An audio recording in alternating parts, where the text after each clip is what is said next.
నక్క ధూర్తిక మోసం వెలుగులోకి వచ్చిన తర్వాత సింహరాజు దాన్ని వనవాసానికి పంపించాడు. అప్పటినుంచి అడవిలో శాంతి రాజ్యం ఏర్పడింది. మేక అందరి ప్రేమను సంపాదించింది. జంతువులు మేక దగ్గరికి వచ్చి సమస్యలు చెప్పేవారు. అంతా సంతోషంగా సాగుతోంది అనుకుంటున్న సమయానికి ఒక రాత్రి నక్క తిరిగి అడవిలోకి దూరంగా వచ్చినట్టు కనిపించింది.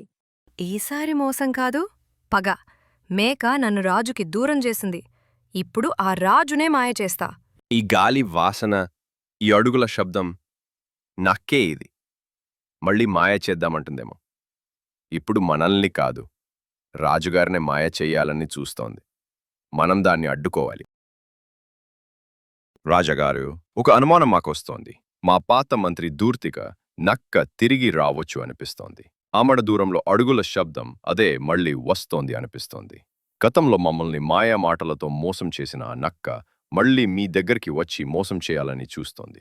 దయచేసి జాగ్రత్తగా ఉండండి రాజాగారు. రాజగారు, మేక అన్నది నిజం. నాకు ఎప్పటినుంచో అనుమానం ఉంది. ఆ నక్క మళ్ళీ ఏదో ప్లాన్ వేసుకుంటోంది. మేక చెప్పిన మాటకి పిచ్చుక కూడా అంగీకరించింది.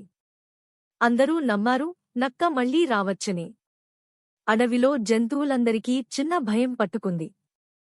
ఈసారి నక్క వస్తే మోసం కాకుండా జాగ్రత్తగా ఉండాలని వాళ్లు నిర్ణయించుకున్నారు.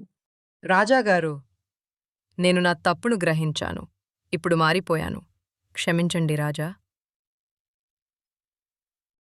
నీ మాటలు మాయలే అనిపిస్తున్నాయి ధూర్తిక. మరోసారి మోసం చేయాలని వస్తున్నావేమో. రాజుగారు, ఇది మళ్ళీ మాయే. ముందు మమ్మల్ని మోసం చేసింది, ఇప్పుడు మిమ్మల్ని మోసం చేయాలని చూస్తోంది. కాదండి, నేను నిజంగా మారిపోయాను. నీకు సేవ చేయాలన్నదే నా కోరిక. 2 సార్లు మోసమంటే నీలో మార్పు లేదనమాట. ఇక నీకు అడవిలో చోట్లేదు. ఈసారి నక్కను అడవికి బయట కొండ గుహలో బంధించారు. ఇప్పుడు అక్కడ నుంచే మరో కుట్రలో పడిపోయింది.